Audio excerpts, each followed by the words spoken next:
Okay, I'm gonna sit back. Look at this. Bathroom doors open. So, you remember that video that Assault and Battery and RKO did? Infamous NWO did? That was my pool party. But I'm not here to talk about why WrestleMania 32 is an apparent flop. Why? Because I enjoyed myself on the trip. It was my first trip. I got the most out of it. Saturday. It's SummerSlam weekend. We got NXT Takeover Brooklyn. This feels so weird. Just because 2 years ago on the Thursday, I was outside of the Staples Center. Like I was filming the video.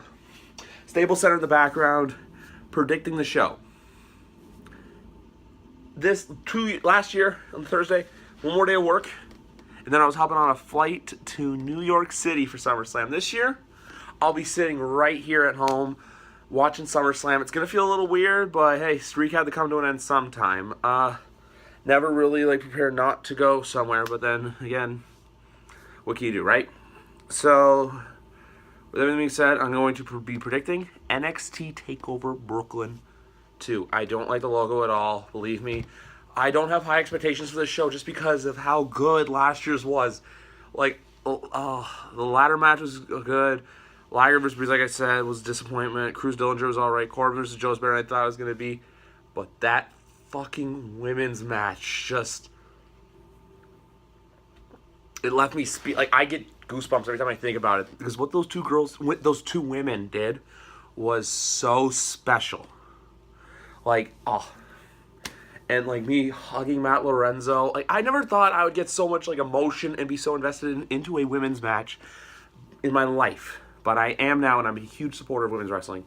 And I'd rather sit through a match than, if you get the Barstool reference. But on to the predictions. The easy ones I want to knock out of the park is Authors of Pain, because American Alpha, really, what do they have left to do? And it's their farewell match, and everyone knows you always take the L in your farewell match in NXT. What else we got? We got No Way Jose versus Austin Aries, which should be pretty good. I'm going to give it to... I'd like to see Aries win, but I think they're going to give it to No Way Jose just because everyone seems to like him. I don't really... At first, I thought I was yeah, it's cool, it's whatever, but then after a while, you're kind of really? Whatever. Let's see what Ember Moon does, what they can do with her. I think they'll probably just give her, I don't know, Liv Morgan or, someone random, Daria, Daria or Mandy Rose, some girl like that, just to give them time on the Brooklyn Takeover show, but at the same time, too, it's kind of okay, you gotta put over this talent that's coming in. The man with the greatest theme song of all time, because it is so glorious. I'm waiting. By the way, I'll be watching this show Sunday morning, not Saturday, or Sunday before or after SummerSlam, because Saturday night I'm going to be watching UFC 202. I'm sorry, McGregor and Diaz kind of takes precedence over this, because so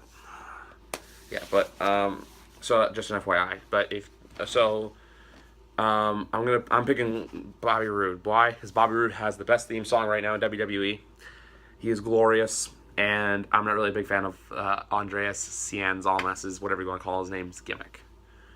I pray that, not pray, but I would love to see Gargano and Ciampa win, but at the same time, I'm going to give it to the Revival. Why? Because Gargano and Ciampa they are amazing talents. I remember seeing Johnny Gargano wrestle in the same arena I first saw AJ Styles wrestle, which wasn't even an arena. It was an entertainment center where they set up a ring and a couple hundred people were there. And I saw Johnny Gargano wrestle, and I saw AJ Styles wrestle Chris Hero. And then I remember seeing the Sicilian psychopath, Tommaso Ciampa, at the ECW arena for an ROH taping before Ring of before the Royal Rumble, excuse me. Now we got the last two matches of the night. We've got the woman who made the history last year in Brooklyn, who brought everyone to her feet. We got Bayley trying to get in the same kind of underdog story, going up against Asuka. Unfortunately, I feel like I was there when Bayley won the title, and I was there when Bayley lost the title. So it's only fair that I'm not there. So Bayley, I'm gonna go Asuka. Why? Because I feel Asuka's gonna be the one to carry the women's division down in NXT right now. She's going to bring them up, and eventually I'd like to see girls like Billie Kay Peyton Royce, Liv Morgan, Aaliyah, Mandy Rose. Girls like that eventually work their way up and become the top dogs in the women's division down there. And Bayley is going to be coming to the main roster sooner rather than later. But I hope to see her at the NXT tour in Toronto and when I go to Kitchener. And then Shinsuke Nakamura versus Samoa Joe. This match has a lot of intrigue to me. Why? Because you got Shinsuke versus Joe. This match, like, it's like weird. Like, Shinsuke's pretending like, oh yeah, he's not doing anything. Like, oh, he's just there. But then really, it's like he's playing mind games with Joe, which I like. I'm gonna go Shinsuke with this just because I feel like they're so high on Shinsuke right now. And like I said again, like Bayley, it's Joe's time to come up and kick some ass on the main roster. Go in there, be the heel, do whatever you want. Raw, SmackDown Live, doesn't matter which show. Samoa Joe's going to be a force to reckon with. And as well, with Shinsuke winning, you got guys like Bobby Roode, Austin Aries, No Way Jose. Just so many different names that can go on and literally start. And there's other guys too who haven't debuted yet, but they are chomping at the bit to get on NXT television, because you got the guys who are trying to get on NXT, but you got the guys in NXT who are trying to get to the main roster. So in order to get guys to the main roster, you can fill in those slots in NXT. See where I'm getting at? So that's all for this prediction video. Hopefully you guys enjoyed it.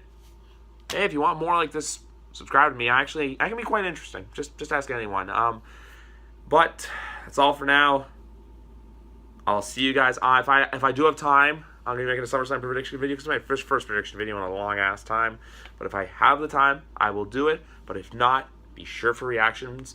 And also, if you think Brock Lesnar versus Randy Orton is going on last, you're dreaming. Universal titles closing the show. But NXT Takeover Part 2, it's not going to be as good. Why? Because I'm not in the building. I'll see you guys when I see you guys.